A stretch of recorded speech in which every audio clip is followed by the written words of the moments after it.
एक रोटी की कीमत कितनी है? एक रोटी की कीमत कितनी है? ये कौन तय करेगा? कह रहे ये जरूरत तय करेगी। क्या कहा? जरूरत। रोटी की कीमत कितनी है? जरा जाइए ना अखात प्रदेशों में जहां पर खाने की कोई व्यवस्था नहीं। अरे दूर कहाँ, पाकिस्तान में जाइए, वहां पर कोई व्यवस्था नहीं। अरे उससे भी छोड़ो, जहां पर भूस्खलन आदि हुए हैं वहां पर जाकर देखो एक रोटी की कीमत कितनी है। अपने पास जितना है उतना न्यौछावर करने की तैयारी है कि नहीं है? जीवित रहने की कीमत पर यह सब कुछ किया जा सकता है। ये बात मैं क्यों कह रहा हूं? बात इसलिए कह रहा हूं, एक सम्यक्त्व की कीमत कितनी है? एक सम्यक्त्व की कीमत कितनी है? कह रहे सब कुछ न्यौछावर करके एक सम्यक्त्व के लिए समर्पित है। समर्पण की ये बात होती है, सब कुछ न्यौछावर करके एकमात्र समर्पण हमारा सम्यक्त्व के प्रति। ये इतना समर्पण हुए बिना सम्यक्त्व होता नहीं है। समझ में आ रहा है? नहीं, वहां खाने पीने को तो मिलेगा ना, तो फिर मिठाइयाँ तो होगी ना, रहने के लिए अच्छे घर होंगे ना, गया काम से।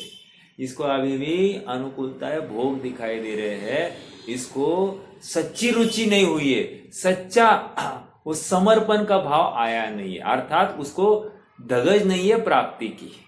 जिसको तो उसको क्या बताया जाएगा? तुझे जब सच्ची रुचि होगी ना तो आ जाना, मैं बात करूंगा। आज तुझे रुचि नहीं हुई है। समझ में आ रहा है क्या? उसी प्रकार हम स्वयं को प्रश्न पूछे, और हम कितना सुखी होना चाहते हैं, और वो सुख की परिभाषा तुमने डिफाइन की है या शास्त्रों के आधार पर जो सुख है वैसी है? तुम्हारी सुख की परिभाषा किसने डिफाइन की? पहले ये नक्की करो। यदि तुम्हारी कपोल कल्पित कल्पना से उपजी हुई वो सुख की कल्पना है तो वो तो भगवान मालिक है, वो तो तू तेरा डिफाइन कर लेगा। तो तेरी इच्छाएं तो अनंत है, असीम है, और इतनी असीम इच्छाओं में फिर तेरा सुख और तू कहा जाएगा? समझ में आ रहा है क्या? हाँ, तुझे अगर शाश्वत सुख चाहिए, तुझे सचमुच सुखी होना है तो आजा भगवान की शरण में। भगवान की शरण में आजा, तत्व ज्ञान की अमृत का पान कर। तत्व ज्ञान के अमृत का पान पीना करना मतलब क्या? हाँ, ये सुन तो रहा, सुनने को हम अमृत पान नहीं कहते हैं। सुनकर उसकी यथार्थ प्रतीति करके लेना, वैसा अनुभवन करना, वैसा महसूस करना, इसको हम अनुभव कह रहे हैं, इसको हम पान करना कहते हैं। पान करना मतलब पीना कहते हैं। समझ में आ रहा है क्या? क्या तुम तैयार हो? प्रश्न पूछो स्वयं से, और यदि हाँ तो समझना हम सच्चे सुखार्थी है, हम सच्चे मोक्षार्थी है। नहीं, थोड़े दिन बाद हो जाएगा ना, हम अभी सुनते हैं थोड़े दिन बाद हो जाएगा, चलेगा ऐसा? तो अभी तो सुनने दो, थोड़े दिन बाद हो जाएगा। अभी तो तुम्हारा निर्णय नहीं हुआ, आगे की आगे देख लेंगे। अभी निर्णय नहीं हुआ, अर्थात तुम्हारी ऐसी ही योग्यता है कि तुम काल पाकर पतन को प्राप्त होने वाले हो। तुम्हारा वर्तमान देखकर हम नक्की कर रहे हैं। एक घटना आती है मुझे, पुराणों की घटना है, प्रथमानियों की। वहां पर एक मुनिराज साधना कर रहे थे, तो कोई जा रहा था समोशरण में, तो उसने मुनिराज को देखा और आगे बढ़ गया, समोशरण में पहुंचा। समोशरण में पहुंचकर भगवान को उसको विकल्प आया कि भगवान को पूछे, भाई वो जो साधु थे, वो मुनिराज थे, उनकी आयु कितनी? तो अभी वर्तमान में वो जो विचार कर रहे हैं, उनके जो परिणाम है, उसके बल पर उनकी आयु कितनी है, या कितने भव अभी भी मोक्ष में जाने के लिए बाकी, ये है। तो हम भगवान के उपदेश में आया कि अभी काफी काल बाकी है, अनंत भव बाकी है। फिर थोड़ी देर बाद फिर से इसको विकल्प आया उन मुनिराज का, अब क्या, अब उनके कितने भव बाकी है? तो जवाब आया, जिस वृक्ष के नीचे बैठे हैं उस वृक्ष के जितने पत्ते हैं उतने भव बाकी है। अब होंगे 1000, 2000, 5000, 10,000 और कितने होंगे? तो हजारों में ही है ना, अनंत भव नहीं है, हजारों में ही भव है। अनंत कहा और हजार का संख्यात क्या आंकड़ा आ गया। तो इतने ही। और एक थोड़े समय के बाद में फिर से उसको विकल्प आया कि उन मुनिराज का अब कितने भव है, अब जो परिणाम कर रहे वो कितने भव है। अब कितने भव? केवल ज्ञान हो गया, मुक्त हो गए। केवल ज्ञान हो गया, मुक्त हो गए। अच्छा, इतने फास्ट? हाँ, इतने फास्ट। समझ में आ रहा है क्या? तैयारी जैसे हो गई वैसे काम हो जाएगा। तैयारी कमजोर है, काम दूर दिखाई देगा। और तैयारी हो गई तो ये साफ, रास्ता एकदम साफ हो गया। समझ में आ रहा है क्या? तो हमको नक्की करना है कि हमारी तैयारी कितनी है, हमारी तत्परता कितनी है, उसके बल पर हमारा भविष्य निर्धारित होगा। समझ में आया? तो आड़ंगे हमने स्वयं खड़ी की है और हम दूसरों से अपेक्षा रखते कि तुम आड़ंगे हटाओ, आड़ंगे हटाओ, आड़ंगे हटाओ। ऐसा नहीं होगा। हमने खड़ी की है, हमको उनको आड़ंगा देखना है या हमको उसको अपॉर्चुनिटी देखना है, यह हमारे ऊपर है। अर्थात ऐसा आया हुआ प्रसंग मेरे लिए उत्कृष्ट है तत्व चिंतन करने के लिए। यह सर्वोत्कृष्ट अवसर है कि ऐसे अवसरों में मैं अपने आप को जांचूं, परखूं और निखर कर बाहर निकलूं। समझ में आ रहा है क्या? निखर कर बाहर निकलना अर्थात पूर्ण शुद्ध होकर बाहर निकलने की बात होती है। अब आजमाओ तो स्वयं को, आजमाना नहीं है और मात्र हटाने जुटाने की बात करनी है। इसका मतलब हम तैयार नहीं है सुख के लिए, अर्थात उस सुख को झेलने की भी हमारी लायकात नहीं है। वर्तमान पर्याय में वो सामर्थ्य नहीं है, इसलिए तो हमको मिल नहीं रहा है। समझ में आ रहा है? मैं हमेशा कहता हूं, एक गाड़ी के ऊपर लिखा हुआ पढ़ा था। क्या लिखा था? You get what you get only what you deserve for. मतलब तुम्हारी जितनी झेलने की सामर्थ्य है ना, उतना ही तुम्हें मिलता है। समझ में आया? तो हमको अन्यों को कोसने की आवश्यकता नहीं है, हमको तो हमारा ही ऐसा ही पात्रता बढ़ाने की बात चलती है। राइट? देखो, शेरनी का दूध है, वो कौन से पात्र में झेला जाता है? शेरनी का दूध स्वर्ण पात्र में झेला जाता है। अन्य पात्र लेंगे तो उसमें छेद पड़ जाते हैं। इतना स्ट्रांग होता है वो दूध। समझ में आया? उसको सोने का पात्र चाहिए उसको धारण करने के लिए। उसी प्रकार इस सम्यक्त्व को धारण करने के लिए ऐसी चित्त की भूमि चाहिए जो उसको ग्रहण कर ले। आप पकड़ रहे हैं? इतनी बात, इतनी प्रेरणात्मक कथन क्यों कर रहा हूं? क्योंकि हम आए दिन अनेक बातें तत्व ज्ञान की सुन रहे हैं, वैराग्य परक कथन सुनते हैं और फिर भी हम टस से मस हिल नहीं रहे हैं। तो जागो, समझो, मैं अब सचमुच सुखी होना चाहता हूं क्या? प्रश्न तो खड़ा करो। और मान लो उत्तर आया कि नहीं, मैं सुखी नहीं होना चाहता, मतलब इन परिणामों के माध्यम से तो यह दिखाई देता है कि मैं सुखी होना नहीं चाहता हूं, तो फिर अगला प्रश्न फिर से प्रश्न करना कि अगर मैं सुखी नहीं होना चाहता तो मैं चाहता क्या हूं? मैं अनुकूलताएं चाहता हूं, लेकिन यह अनुकूलताएं तो अल्प समय की है, थोड़े समय बाद ये भी छीनी जाने वाली है। तो उस समय में कौन हवाल होगा? मैं नरक निगोद में जाकर पड़ूंगा तो वहां से कैसे बाहर आऊंगा? प्रश्न तो करो। और फिर काल अनंतरे दुख का घन छाएगा। दुख का घन अनंत काल के लिए छाया रहे, ऐसी तुम्हारी वांछा है क्या? क्या तुम ऐसा चाहते हो? क्योंकि प्रकृति ज्यादा अवसर नहीं देती है। अवसर दिया, तुमने उस अवसर का लाभ नहीं उठाया, वो तुमसे वो अवसर छीनने वाली है। नियम से तुम्हारा अवसर छीना जाएगा, फैक्ट है। इसलिए अब जागृति का समय आया है। अब गाफिल होना नहीं है, विषयों में भोगों के लिए तत्पर नहीं रहना, उनसे विरक्ति की भावना भानी है।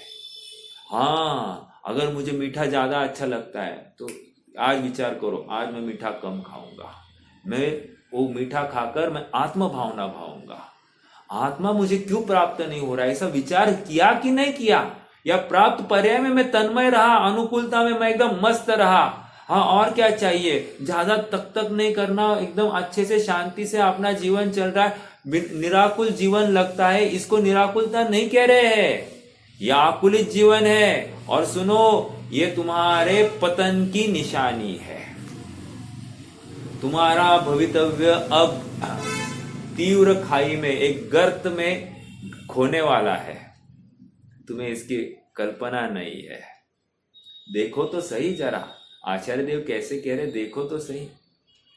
तो इसलिए बहुत अनुकूलता की चाह करना या अनुकूलता में मस्त रहना, ये हमारे दुर्गति की निशानी। ये पहली गांठ आज की, ये आज पहली सीख ये है कि अनुकूलता की चाह नहीं करना, और मैं सुखार्थी हूं कि नहीं इसका विचार करना, क्योंकि ये नक्की करेगा कि मेरा भवितव्य क्या है। मेरा वर्तमान परिणाम नक्की करेगा मेरा भवितव्य क्या है। और जिसको ये आत्मबल है, जिसको ये आत्मविश्वास है कि मेरा भवितव्य तो उज्जवल ही है, तो लाख ढोर चिल्लाए, तुम्हारा भवितव्य देख लिया हमने, उनसे प्रभावित होने की बात नहीं है। जैसे हाथी चलता है अपनी चाल, कुत्ते भौंकते तो भौंकने दो। समझ में आ रहा है क्या? इसका मतलब हाथी की चाल बदल जाए ऐसा किसने कहा है? वैसे ही हमको जिनवानी के माध्यम से ये निश्चित हुआ है कि हमारे परिणाम यथार्थ है। एकदम निश्चिंत हो जाओ, हम तो आगे बढ़ने वाले हैं। देखो, ये आत्मबल आता है, ये फिर दुनिया एक तरफ और मैं एक तरफ।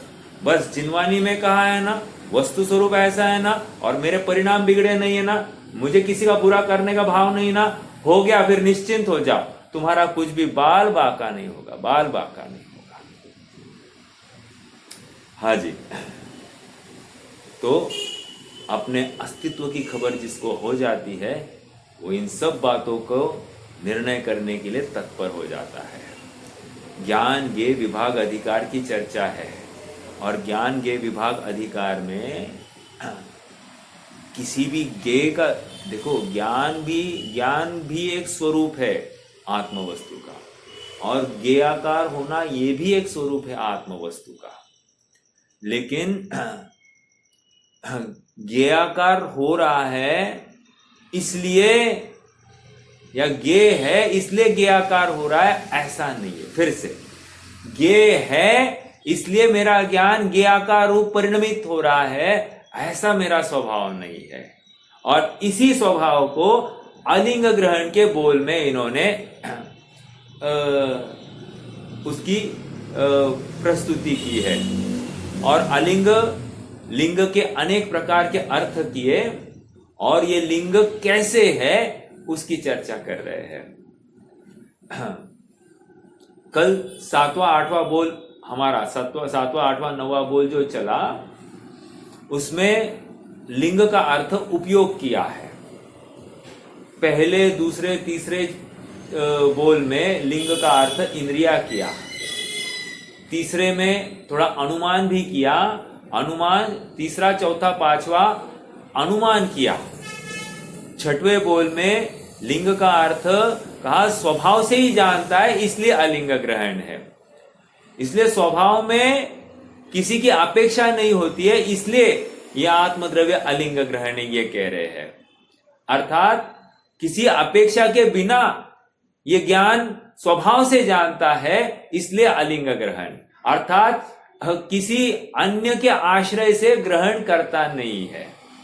अब 7वें 8वें 9वें बोल में यह बताया कि उपयोग को लिंग बनाया, और फिर ये अलिंग ग्रहण कैसे?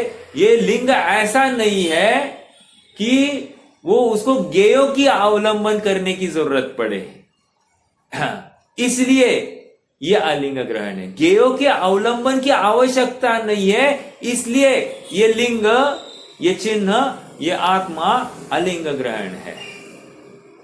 अर्थात जैसा तुझे लगता है कि गेयों के अवलंबन से यह आत्मा ग्रहण होगा, ऐसा यह आत्मा नहीं है, इसलिए अलिंग ग्रहण कह रहे हैं।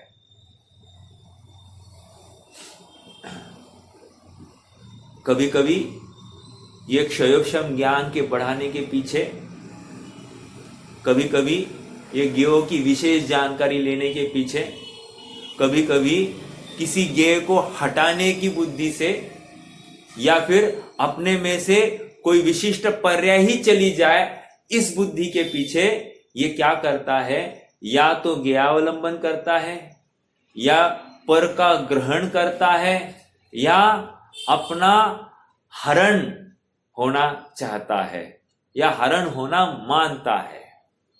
जबकि यहां पर कह रहे तेरा उपयोग ऐसा कमजोर नहीं है। क्यों? क्योंकि वह स्वभाव है, और स्वभाव में कमजोरी नहीं होती है। समझ में आ रहा है क्या? स्वभाव में कमजोरी नहीं है।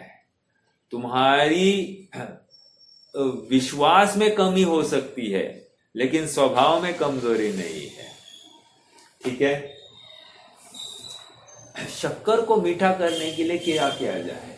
मैं हमेशा पूछता हूं, शक्कर को मीठा करने के लिए क्या किया जाए? क्या प्रश्न है? ये प्रश्न है क्या? नहीं। उसी प्रकार आत्मा को सुखी करने के लिए क्या किया जाए? जितना निरर्थक वो प्रश्न है कि शक्कर को मीठा करने के लिए क्या किया जाए, उतना ही निरर्थक ये प्रश्न है कि आत्मा को सुखी करने के लिए क्या किया जाए, या आत्मा को ज्ञानवान करने के लिए क्या किया जाए। ओ माय गॉड, उतना ही निरर्थक प्रश्न है। हमको यह स्वीकार होता है क्या? नहीं नहीं, शक्कर का तो मान्य है हमको, लेकिन आत्मा को तो सुखी करना पड़ेगा, आत्मा को तो ज्ञानवान करना पड़ेगा। शास्त्रों में भी बात आई है, सुखी, यदि तू सुखी होना चाहता है, ऐसा कहा है। तो यदि तू सुखी होना चाहता है मतलब मैं दुखी हूं, ये कह रहे हैं शास्त्र। वो कह रहे हैं, लेकिन ये भी तो कह रहे हैं ना तू स्वयं सुख स्वभावी है। ये भी कह रहे हैं ना तू स्वयं उपयोग स्वभावी है। तो तेरा ख्याल, तेरी दृष्टि, तेरी नजर इसकी ओर क्यों नहीं गई? तेरा उस कथन की ओर क्यों चली गई? और कहकर तूने ऐसा ही क्यों मान लिया स्वयं को? पूर्णता, सर्वथा वैसा ही क्यों मान लिया कि तू दुखी ही है? तूने क्यों मान लिया? सुखी होना ये तेरा स्वभाव है, होना ये स्वभाव नहीं, तू स्वयं सुख स्वभावी है। तू स्वयं सुख स्वभावी है, इसलिए अपने सुख का अवलंबन कर।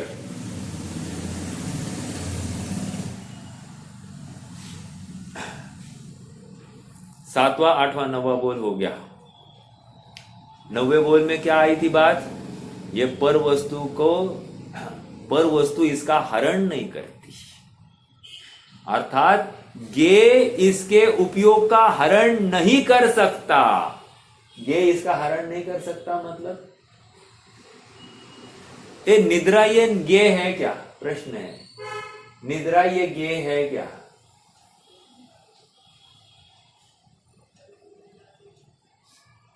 बोलो, निद्रा ये गे है क्या? राइट?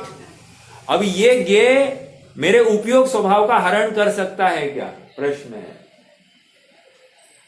मैं सोने मतलब निद्रा लेने के स्वभाव वाला हूं या अनिद्रा स्वभाव वाला हूं? तो यहां पर इस पॉइंट की तरफ से कह रहे हैं निद्रा मेरे उपयोग का हरण नहीं कर सकती।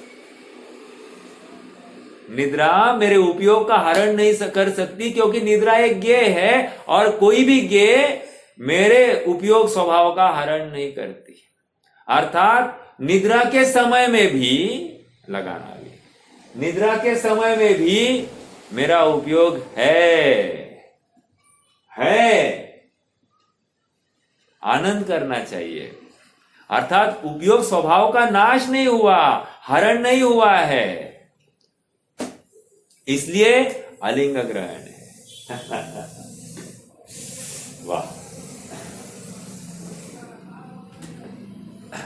ग्रहण नहीं होता। ग्रहण नहीं करता मतलब डिस्टर्ब नहीं होता, प्रभावित नहीं होता। अब लाख प्रतिकूलता आए इसलिए मैं आत्मानुभव नहीं कर पा रहा हूं, रॉन्ग, तेरी तैयारी नहीं है। देखो वहां पर पार्श्वनाथ मुनिराज को देख लो, संवर पटक रहा है, पूरा क्या कहते हैं, हाँ, बारिश हो रही है, घनघोर वर्षा हो रही है, हवाएं तेज चल रही है, पत्थर पलट रहे हैं, ये टस से मस नहीं हो रहे हैं। कैसे, किस बल पर?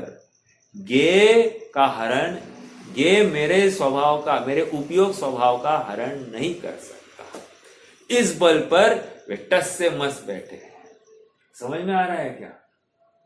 नहीं आपने पार्श्वनाथ की बोली, अन्य की बोलो, किसकी बोले? तुम बोलो।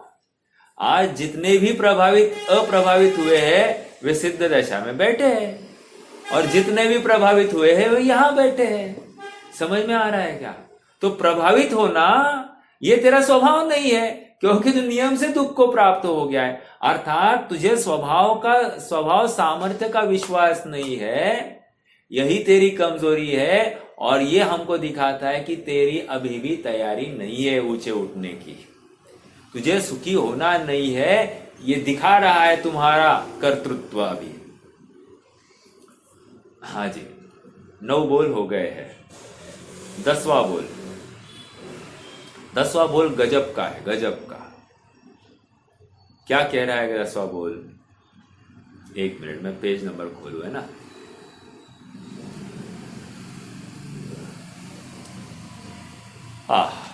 जिस प्रकार सूर्य में मलिनता नहीं है क्या कह रहे हैं?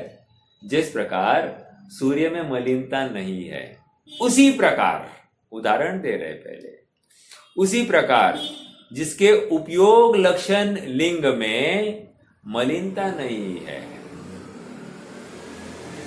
विकार नहीं है, वह आत्मा अलिंग ग्रहण है। मतलब इस प्रकार आत्मा शुद्धोपयोग स्वभावी है, इस अर्थ की प्राप्ति होती है। अलिंग ग्रहण का यह अर्थ कर रहे हैं। हाँ, अलिंग ग्रहण है क्यों कह रहे हैं? क्योंकि आत्मा शुद्धोपयोग स्वभावी है।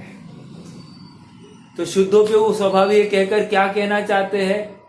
शुद्धोपयोग स्वभावी है कहकर यह कहना चाहते हैं कि अशुद्धोपयोग स्वभाव है ही नहीं आत्मा का, ऐसा।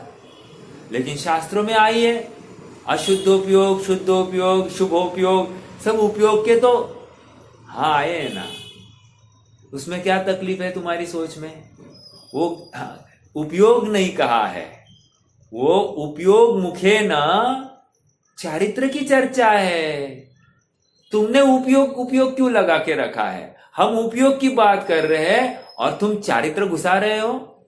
हम कह रहे हैं ना उपयोग स्वभाव में विकार नहीं है। इस न्याय से उपयोग जो चिन्ह है, उपयोग जो लिंग है, वो विकार को प्राप्त नहीं होने से या विकार उसमें प्रकट होता ही नहीं है, इसलिए वो विकार को ग्रहण उपयोग चिन्ह के माध्यम से विकार को ग्रहण किया ही नहीं जाता, इसलिए वो अलिंग ग्रहण है। क्या कहा?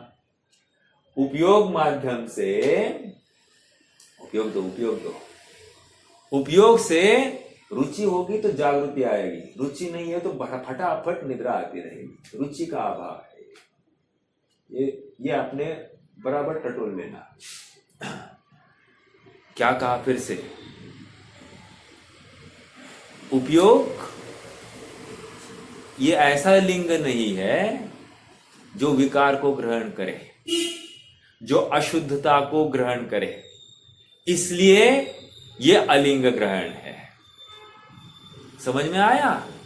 अब मेरे ख्याल से मैं उपयोग इस चिन्ह की प्रॉपर एक्सप्लेन कर पा रहा हूं, क्योंकि उसको अलिंग ग्रहण कैसे पुटअप करना कदाचित वो मेरे कथन पद्धति में थोड़ी सी कचास होगी, लेकिन अब ये बराबर बैठा, मतलब उपयोग में ऐसी कमी नहीं है, उपयोग नामक लिंग में ऐसी कमी नहीं है कि वो विकार को ग्रहण करे।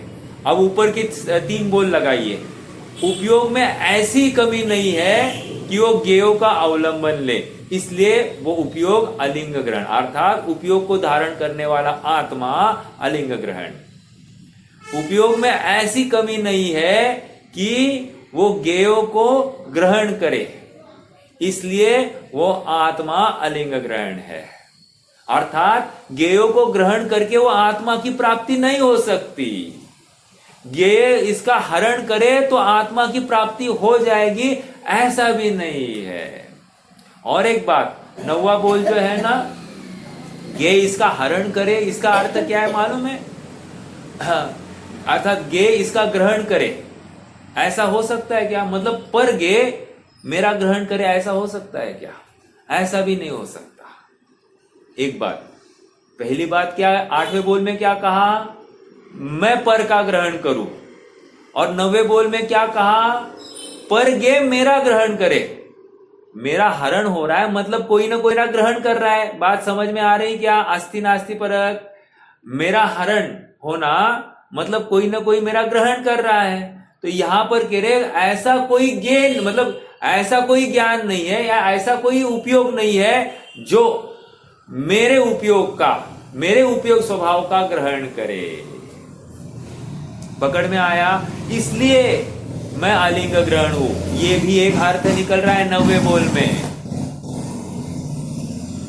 आप नोट करते जाइए, मतलब कुछ कुछ बातें विशेष आती है।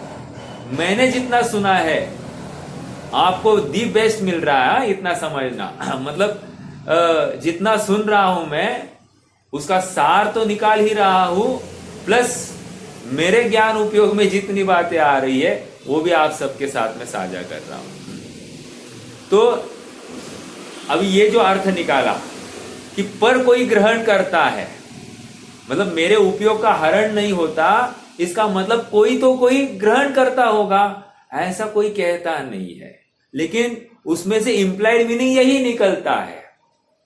और हमको खुली सोच रखनी चाहिए कि अर्थ कैसे करे, क्योंकि अलिंग ग्रहण ऑलरेडी कह दिया आचार्य जैसे ने, ये तो 20 करके दिखाए हैं और बहुत सारे हो सकते हैं। समझ में आया? 20 अर्थ हमने करके दिखाए, ऐसे तुम अपनी तरफ से कर लेना। और करने का ऐसे अर्थ करके क्या करना? वैसे आत्मा को ध्याना मात्र। हाँ, ये अर्थ किए, बस उसमें संतुष्ट नहीं होना, वो आत्मा को ध्याने के लिए प्रयासरत रहना। नहीं तो ये सब अलिंग ग्रहण, हाँ आत्मा अलिंग ग्रहण है, हाँ समझ लिया। अरे समझ लिया नहीं, अनुभव कर लिया क्या? समझ में आया क्या? हाँ, अनुभव करना जरूरी है। और अनुभव प्रमाण, हाँ, यदि दाए जपमानम, यदि मैं दिखाने में सफल हो गया तो तुम प्रमाण कर लेना। देखो वो बात आचार्य की यहां पर भी लगाना, मात्र ऐसे ही जानने तक छोड़ नहीं देना। तकलीफ ये होती है, हम इस ज्ञान को ग्रहण कर लेते हैं, अर्थात जो चर्चा चली इसको ग्रहण तो करते हैं, मनोयोग से ग्रहण करते हैं, लेकिन मनोयोग से ग्रहण करने के बाद में इस चर्चा को हम लब्धि में डाल देते हैं, उसको उपयोग रूप बनाए रखते नहीं है। और जरूरत यह है कि इस चर्चा को निरंतर उपयोग रूप बनाए रखे। आप सबने ध्वजा देखी होगी, ध्वजा देखी है क्या? ध्वजा किसको कहते हैं? तिरंगे को कहते हैं। अरे किसी भी देश का ध्वजा होगी, अरे एक भगवा ध्वजा होगी, एक कपड़ा होता है और क्या होता है। अब उस ध्वजा में पूरा देश की आन बान शान समाई है। अब वो ध्वजा क्या करती है? जैसे हवा आती है फड़फड़ाने लगती है, हवा रुक गई मुरझा जाती है, होती है कि नहीं होती है? वैसे ही हमारा उपयोग ना हो, मतलब अभी वर्तमान में हम जो ये ज्ञान की चर्चा कर रहे हैं, ये सुनकर हमको बहुमान आ भी रहा होगा, लेकिन बस ये स्वाध्याय पूर्ण हो गया और ये जितना भी ग्रहण किया था वो सब धारणा में बैठ गया, लब्धि में बैठ गया। अब रिवाइज करने के लिए, रिकॉल करने के लिए भी हमारे पास अवसर नहीं है, समय नहीं है। तो क्या है, हमारा वो उपयोग उस ध्वजा जैसा है, बस वो हवा चलती है तो फड़फड़ाता है, रुचि होती है, इसको लगता है हाँ आत्मा शुद्धोपयोग स्वभावी है, सुखी होना ही चाहिए, ये भाव आता है। कहाँ तक? वो सुनने तक। सुनने के बाद में जीरो, पूरा एनर्जी जीरो हो जाती है। तो कह रहे हैं ये तो सच्चा रुचिवंत नहीं है। क्यों? क्योंकि तुमने जो ग्रहण किया था सारभूत पदार्थ वो लब्धि में डाल दिया। मान लो कोई किसी ने हमको मिठाई दी, हमको भूख लगी है और हम मिठाई अपने हाथ में रखे हैं, काम होगा क्या हमारा? कौन सा काम? हाँ?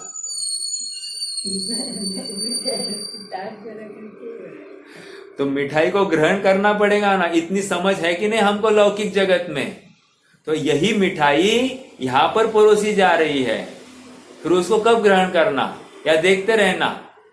उसको ग्रहण करना और ये भाव निरंतर चले।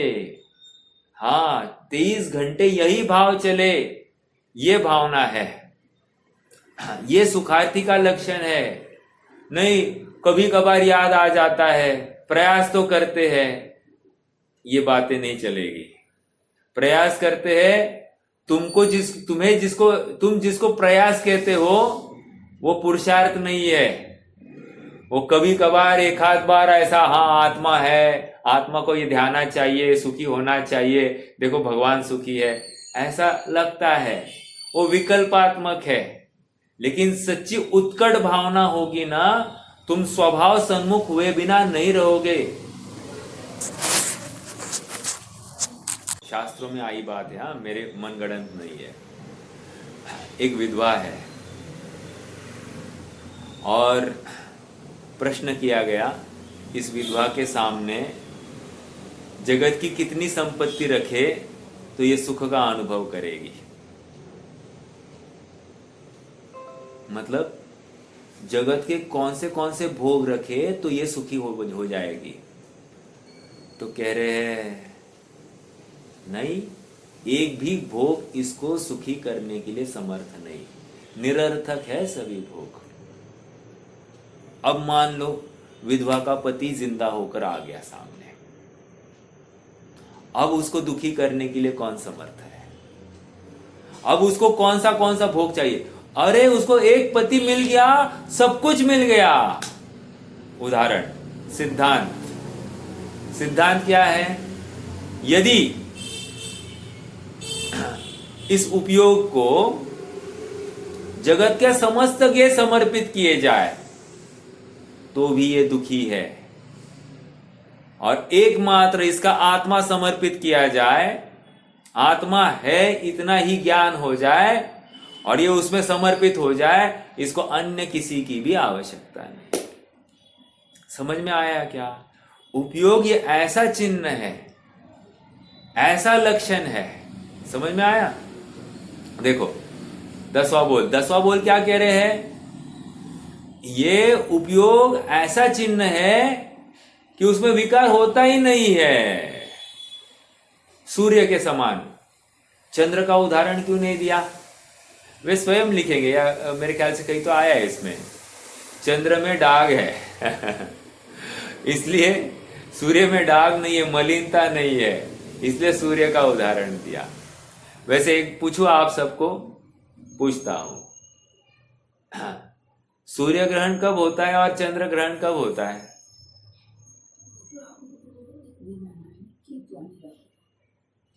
अर्थात वो दिवस चाहिए, मतलब मतलब हाँ, ये याद रखना, चंद्र ग्रहण हमेशा पूर्णिमा के दिन होता है और सूर्य ग्रहण हमेशा अमावस्या के दिन होता है। क्यों? अरे चांद तो चमकना चाहिए ना, तभी उसको आड़ंगा लाएगा। समझ में आ रहा है? तो ये याद रखना सहजता में। ऐसा क्या है ये बात?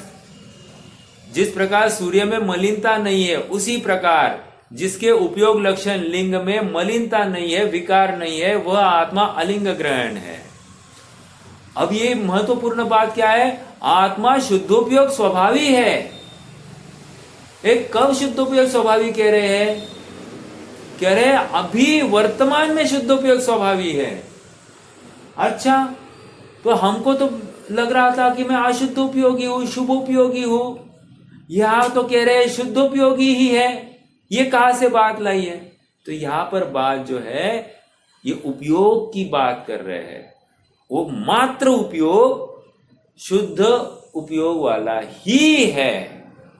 हाँ, इसमें अपूर्णता हो सकती है लेकिन विकार नहीं। याद रखना क्या कह रहा हूं? इस उपयोग में अपूर्णता हो सकती है लेकिन जितना उपयोग है वो शुद्ध ही है। वाह, क्या बात कही? समझ में आया क्या? क्या कहा? क्या कहा? अपूर्णता हो सकती। हाँ, अपूर्णता मतलब क्या? पूर्णता नहीं, उसको अपूर्णता कह रहे हैं। पूर्णता क्या है उपयोग की? पूर्णता मतलब तीन लोग तीन काल को जाने, ऐसा वो पूर्ण है। ये देखो, अभी तीन लोग तीन काल को जाने ये भी ज्ञेयावलंबी कथन है। समझना इस बात को। सचमुच मैं स्वयं पूर्ण हूं ऐसा उसको भाषित हो गया, उसको ज्ञेय की आवश्यकता ही नहीं है। लेकिन हमको डिसाइड करना है ना ये उपयोग हुआ है कि नहीं हुआ कंप्लीट, इसलिए हमको तीन लोग तीन काल खड़े करने पड़े। सचमुच वो भी आवश्यकता नहीं है उपयोग को पूर्ण कहने की। समझ में आ रहा है क्या? जैसे हमको स्वयं को अंदर से बुखार फील हो रहा है, अब वो थर्मोमीटर डाल डाल के हम क्या दिखा रहे हैं? टेम्परेचर है, टेम्परेचर है। अरे हमको महसूस हो रहा है ना। समझ में आया क्या? एक है स्वयं प्रतीति और एक है किसी साधन के माध्यम से प्रतीति। प्रतीति का निश्चितीकरण। उसी प्रकार केवल ज्ञान हो गया है। ये तीन लोग तीन काल को देखकर कहा या स्वभाव का पूर्ण आश्रय हुआ इसलिए कहा। लॉजिकली स्वभाव का पूर्ण आश्रय है और तभी जाकर तीन लोग तीन काल झलक रहे हैं।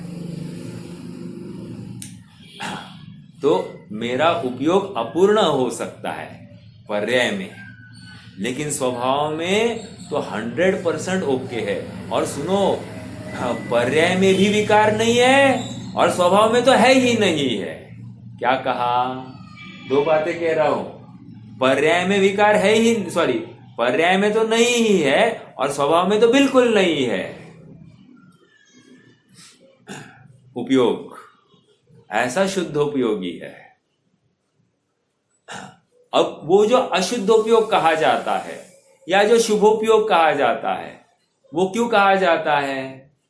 वो चारित्र सापेक्ष कथन होता है या फिर मिथ्या ज्ञान कहा, अज्ञान कहा, ये श्रद्धा सापेक्ष कथन है।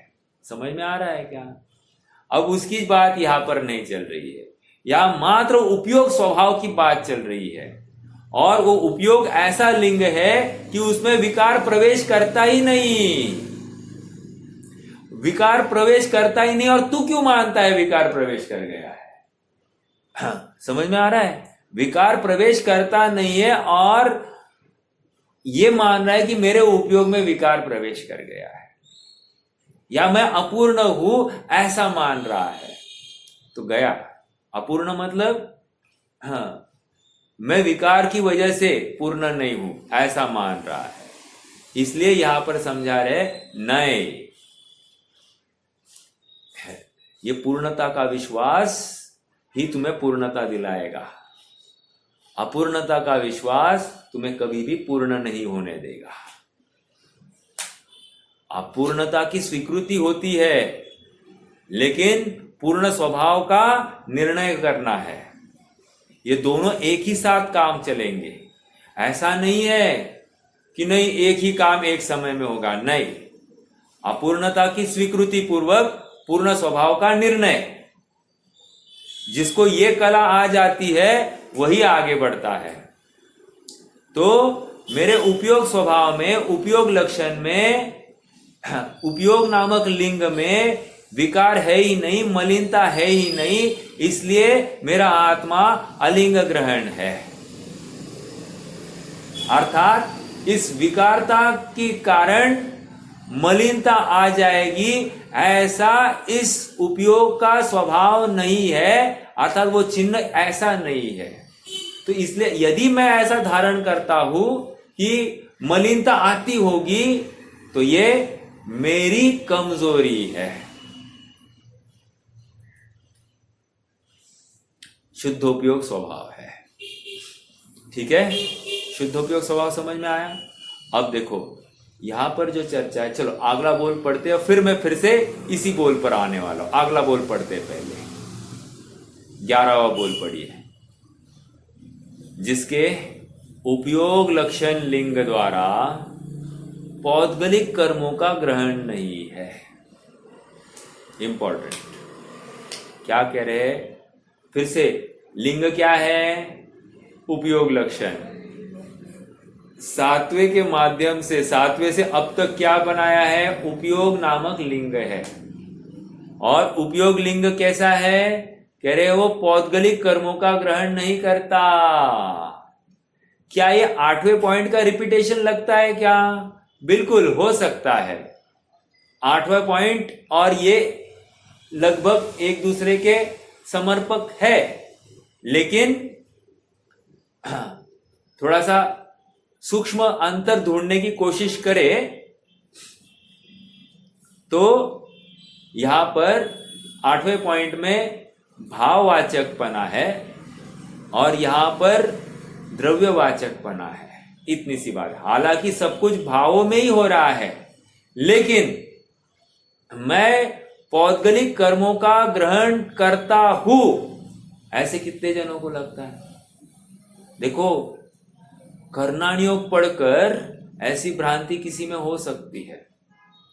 क्या कहा? कर्णानियोग के प्रकरण पढ़कर ऐसी भ्रांति किसी को हो सकती है, या प्रथमानियोग की घटनाएं सुनकर ऐसी भ्रांति किसी को हो सकती है। इसीलिए इस भ्रांति को दूर करने के लिए यहां पर आध्यात्मिक कथन के माध्यम से यह समझाया जा रहा है कि उपयोग ऐसा नहीं है कि वो कर्मों को ग्रहण करे, उपयोग ऐसा नहीं है कि विकार को प्राप्त हो जाए, उपयोग ऐसा कमजोर नहीं है कि गेयों का अवलंबन करे, उपयोग ऐसा कमजोर नहीं है कि उसका कोई हरण कर ले, उपयोग ऐसा कमजोर नहीं है कि उसको पर को ग्रहण करके पर का अवलंबन लेकर कुछ करना पड़े। समझ में आया क्या? उपयोग कमजोर नहीं है, स्वभाव है स्वभाव, और स्वभाव स्वयं पूर्ण होता है, सामर्थ्यवान होता है। ऐसा विश्वास, ऐसा आत्मिक मनोबल हमारा बढ़ाना पड़ेगा, और जरूरत हमको आत्मिक मनोबल बढ़ाने की है और कुछ नहीं, क्योंकि आज तक वही नहीं किया है। हाँ देखो, पैसा कमाने के लिए, शिक्षा अर्जन मतलब अर्थकारी विद्या अर्जन करने के लिए हम कितना प्रयास करते हैं, कितने मतलब अलग अलग प्रकार के नुक्से का अंगीकार करते कि नहीं? तो यहां पर हम क्यों नहीं कर रहे हैं? यहां पर हमको सरल रूप से बनाया हुआ मार्ग बताया जा रहा है। हम उस मार्ग को स्वीकार करने के लिए इतने अरुचिवंत क्यों है? प्रश्न करना स्वयं से कि मैं क्यों नहीं करना चाहता हूं? क्या मेरी दुर्गति होनी है इसलिए मैं ये स्वीकार नहीं करना चाहता, या मुझे यहां पर सुख लग रहा है? अगर सुख लग रहा है तो दिखाओ ना, कहां है सुख?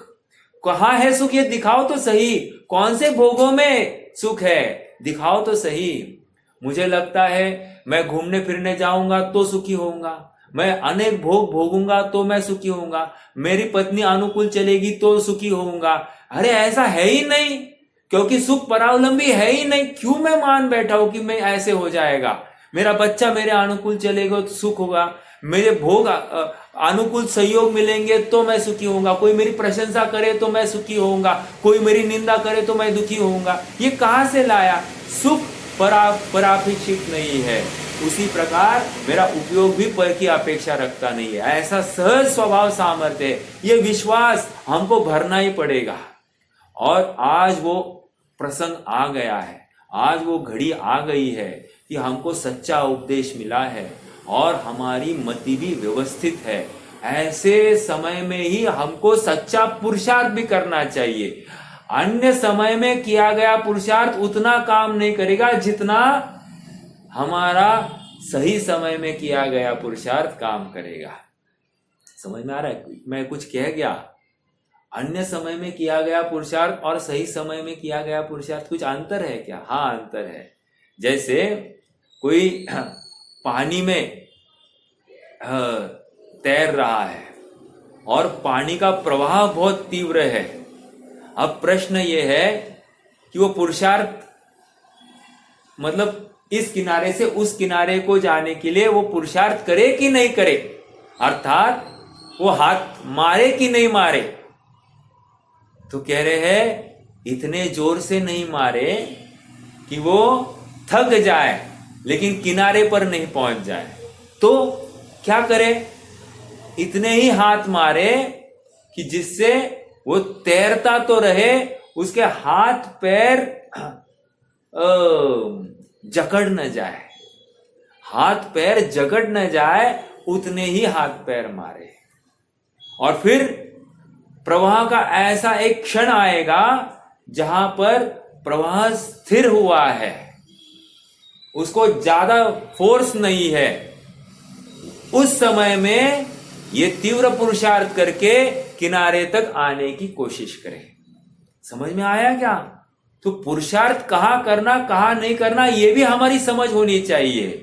नहीं अभी झगड़ा किया है और अभी मैं सामयिक में बैठा हूं, हो सकता है? ऐसा नहीं हो सकता। समझ में आ रहा है क्या? झगड़ा करके सामयिक में नहीं बैठा जा सकता। हाँ, झगड़े का कारण क्या है इसका विचार करना। झगड़ा टल सकता है क्या, इसका विचार करना।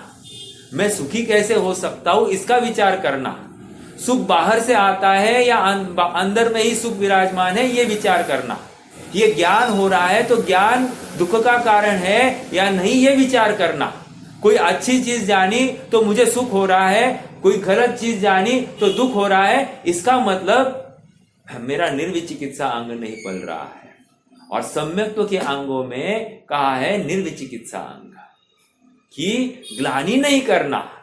अब ग्लानि कर रहा है मेरा उपयोग, इसका मतलब वो परावलंबी है, ज्ञेयावलंबी है, और ऐसा उपयोग असमर्थ है सुखी होने के लिए, सामर्थ्यहीन है। विश्वास भरो कि मेरा उपयोग पर की अपेक्षा रखता नहीं है, ये पर मुझे प्रभावित करने में समर्थ नहीं है। ऐसे केवल ज्ञान में तो कितने गे देख रहा है। केवल ज्ञान हमको एक गे खराब दिख रहा है तो हमको तकलीफ हो रही है, केवल ज्ञान तो कितने गे देख रहा है और 3 कालवर्ती गे देख रहा है, उसको कितनी तकलीफ होगी, कितनी तकलीफ होगी। वो जी ही नहीं पाएगा और फिर भी वो मस्त है, निजानंद रसलीन। और मैं एक गे देखकर पूर्ण दुख में लीन। समझ में आया? कैसे हो सकता है? हाँ, हे प्रभु तो आपने आत्मिक सामर्थ्य का नक्की कर। सुख मुझ में छिपा है, बाहर नहीं। हाँ, कहां से बात आ गई? द्रव्य कर्मों को ग्रहण नहीं करता। अब जब ये 11वां बोल जो कह रहे हैं द्रव्य कर्मों को ग्रहण नहीं करता, इसका अर्थ 10वें बोल में क्या कहना चाहते होंगे? कोई बताएगा मुझे? यहां पर कह रहे द्रव्य कर्मों को ग्रहण नहीं करता, तो 10वें बोल में से क्या बोध निकल के आ रहा है? कौन बताएगा? मैंने तो आपको हिंट दे दी है। बस, भाव कर्मों को ग्रहण नहीं करता। भाव कर्म मतलब क्या? भाव कर्म मतलब क्या कह रहे हैं? दर्शन मोह और चारित्र मोह, इसको भाव कर्म कह रहे हैं। और कौन होता है? और कुछ नहीं। ये दर्शन मोह और चारित्र मोह में जितनी विकार है वो मेरे उपयोग स्वभाव में प्रवेश नहीं करती। क्या कहा? अभी मैं फिर से 10वें बोल में आया हूं। क्या कह रहे हैं? ये दर्शन मोह और चारित्र मोह में जितनी विकार है, जितनी विकृति है, वो विकृति इस उपयोग नामक लिंग में प्रवेश नहीं कर पाती है। मतलब मेरा आत्मा, मेरे आत्मा में ही आत्मा के सहचर रूप से साथ साथ रहने वाला ये श्रद्धा गुण और चारित्र गुण अर्थात सुख गुण, ये विकारी चल रहे हैं, विकृत चल रहे हैं। इसकी वजह से मेरा उपयोग प्रभावित नहीं होता। कितनी जबरदस्त बात कह रहे हैं आप, समझ रहे हैं क्या मेरी बात को? अर्थात ये उपयोग प्रभावित नहीं हो रहा है, विकार को प्राप्त नहीं होता है, सदा सदा क्या शुद्ध है, सदा के लिए तीनों काल में मेरा उपयोग शुद्ध है। तीन लोकवर्ती जीवों का वर्तमान का उपयोग शुद्ध है। समझ में आ रहा है क्या? फिर कमी कहाँ है? कमी प्रतीति करने की है। मैं प्रतीति ही नहीं कर पा रहा हूं, मुझे वो विश्वास हो ही नहीं रहा है, मुझे वो स्वीकार हो ही नहीं रहा है। मैं पक्ष लेके बैठा हूं कि मैं कमजोर हूं, मैं पक्ष लेके बैठा हूं मेरी इंद्रियां ठीक नहीं है, मैं पक्ष लेकर बैठा हूं कि मुझे बुद्धि कम है, मैं पक्ष लेकर बैठा हूं कि मैं कर नहीं सकता, मैं पक्ष लेकर बैठा हूं अब जैसा जीवन कट गया है, अब मुझे कुछ बदल नहीं करना है। पक्ष है और पक्षातिक्रांत होना है तो तैयार होना ही पड़ेगा, आत्मिक बल बढ़ाना पड़ेगा। समझ में आ रहा है क्या? बहुत गंभीर बातें हैं, गंभीर चिंतन की आवश्यकता है। सच्चा सुखार्थी बनकर इसमें आगे लगना है। ऐसा नहीं है हाँ सुन लिया और छोड़ दिया, ये कहने की बातें नहीं। भले ही मैं कहने के लिए कह रहा हूं, मान लो किसी अपेक्षा कहने के लिए, आपके हित की है, हित की है या नहीं? हित की है क्या? तो फिर क्या जाता है स्वीकार करने में? क्या जाता है? करो ना स्वीकार फिर। क्यों? देखो किसी ने कह दिया कि हाँ यहां पर निवेश, ये जमीन ले लो, यहां पर निवेश करो, 1 साल में पैसा डबल, 1 साल में पैसा डबल। चलो मैं बोलूं 1 साल में नहीं, 1 महीने में पैसा डबल, 1 महीने में। और गारंटी अगर नहीं तो मैं लिख कर देता हूं मेरी तरफ से डबल पैसा ले जाना, जमीन मैं मेरे नाम पर कर लूंगा, डबल पैसे। अब हम लेंगे कि नहीं लेंगे? प्रश्न है लेंगे कि नहीं लेंगे? गारंटी दे दी है, हम लेंगे कि नहीं लेंगे? तो लोक व्यवहार में मैं कितना चतुर हूं? हाँ फायदा दिख रहा है, वो गारंटी दे रहा है, मैं क्यों नहीं लूं? है कि नहीं? यहां पर भी गारंटी दे रहे हैं। क्या तेरा उपयोग मलिन होता ही नहीं, तो शुद्धोपयोग स्वभावी है, ऐसा ही है, एकदम सामर्थ्य का धनी, तुझमें मलिनता आई नहीं है। अब एंजॉय, रिजॉइस कि पर गे कृत मलिनता आई नहीं है, या इस श्रद्धा विपरीत है, चारित्र में कमजोरी है और उसकी मलिनता मुझमें मेरे ज्ञान स्वभाव में प्रवेश कर गई है, ऐसा भी मेरा कमजोर नहीं उपयोग सदा शुद्ध है, सदा शुद्ध। वाह, अरे आनंद आ रहा है कि नहीं? समझ में आ रहा है क्या? अब 11वें बोल में आ जाइए, 5 मिनट है अपने पास में। 11वां बोल क्या कह रहा है? कह रहा है कि ये द्रव्य कर्म को मैं ग्रहण करूं, ऐसा मेरा उपयोग नहीं है, पर की अपेक्षा है ही नहीं इसमें, मैं ऐसा दीनहीन नहीं हूं। अरे हाथ फैलाना मुझको आता ही नहीं है। कि द्रव्य कर्म अच्छा हो तो फिर मुझे अच्छे संयोग मिलेंगे, अच्छे संयोग होंगे तो फिर अच्छे भोग मिलेंगे, अच्छे भोग मिलेंगे तो मैं सुखी होऊंगा। अरे इसने कौन सा अंग माना नहीं है? बोलो फटाफट, इसने कौन सा अंग माना नहीं है? 8 अंगों में कौन सा अंग माना नहीं? बोलो भाई।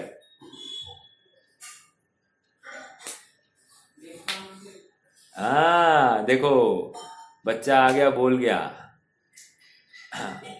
कर्म परवशे शांते दुःखेरन्तरितोदये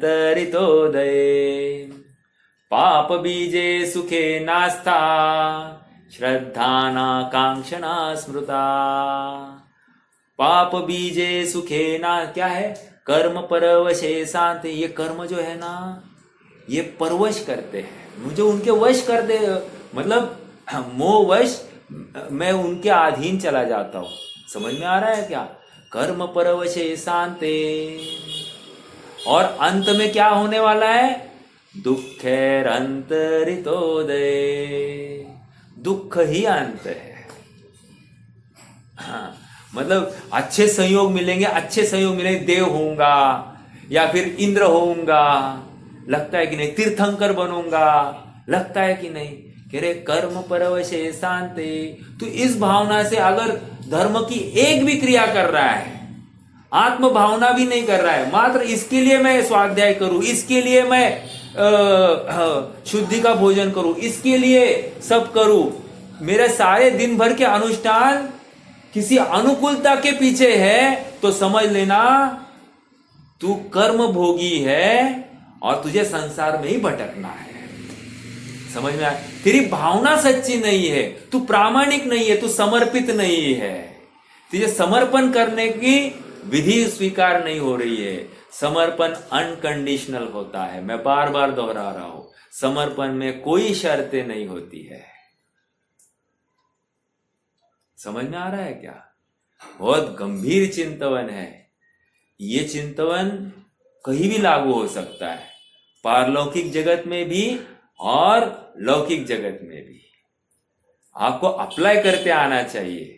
अप्लाई करना जो सीख लेता है उसका काम हो जाता है। ठीक है, क्या आ रही बात? पर कर्मों को मैं ग्रहण करूं, ऐसा मेरा उपयोग नामक चिन्ह कमजोर नहीं है, मैं एकदम स्वयं पूर्ण हूं, ऐसा हे जीव तू मनोबल भर, ऐसा विश्वास ला तो सही। क्षण भर निज रस को पी चेतन, है ना? क्षण भर निज रस को पी चेतन, एक क्षण के लिए तू अपने निज रस को पी, एक क्षण के लिए उसका विश्वास तो कर कि ऐसा आनंद स्वभावी हो। विश्वास कर, ये विश्वास तुझे शुद्ध बुद्ध ऐसी अवस्था तक पहुंचा देगा। आज विश्वास नहीं करेगा तो कल शुद्ध बुद्ध अवस्था को प्राप्त नहीं होगा। कल मैंने एक स्टार्टिंग की थी, हाँ, you need not be great to start. क्या? You need not be great to start, but you need to start to become great. क्या कहा? आप महंत पुरुष होना जरूरी नहीं है तो आप काम चालू करो, ऐसी बात नहीं है, लेकिन आप कुछ तो चालू करो तो आप भविष्य में महंत पुरुष बन जाओगे। तो ये विश्वास अभी वर्तमान में भरो, भरेंगे तो हम महान होंगे। महान होंगे तब मैं विश्वास करूंगा, ऐसी बात नहीं है। विश्वास करो तो मैं महान बनूंगा, ऐसी बात है। समझ में आ रहा है क्या?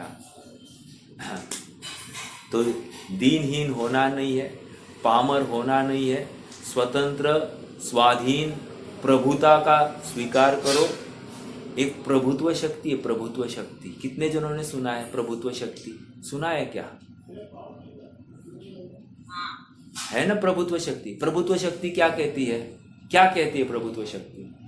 बोल भाई। तू प्रभु है। ओ माय गॉड, तू प्रभु है। हाँ, नहीं, वो शुद्ध उछलती पर रहे की चर्चा। अरे नहीं, तेरी चर्चा है, तेरी चर्चा है। अरे आनंद आना चाहिए कि नहीं? देखो, आज एक फोन आ जाए मोदी जी के माध्यम से, अरे एक आईसीए का चेयरमैन फोन करे, श्रेयांश तुम पहले आ गए हो। क्या कह रहे हो, मैं पहला आ गया हूं? विश्वास होगा? नहीं नहीं, आप चेयरमैन हो क्या, आपका नंबर बोलो, आप कौन हो? हम तहकीकात करेंगे कि नहीं। यहां पर भी सिद्ध भगवान कह रहे हैं तू प्रभु है, अरहंत भगवान तीर्थंकर भगवान कह रहे तू प्रभु है। नहीं नहीं, कुछ तो दाल में काला है। ये नहीं स्वीकार कर रहा है, इसको विश्वास ही नहीं हो रहा है कि मैं प्रभु हूं। पकड़ में आ रहा है क्या? विश्वास करो कि मैं प्रभु हूं, हम प्रभु बनेंगे, हम होंगे कामयाब एक दिन। चलिए रुकते हैं, आज का स्वाध्याय संपन्न करते हैं।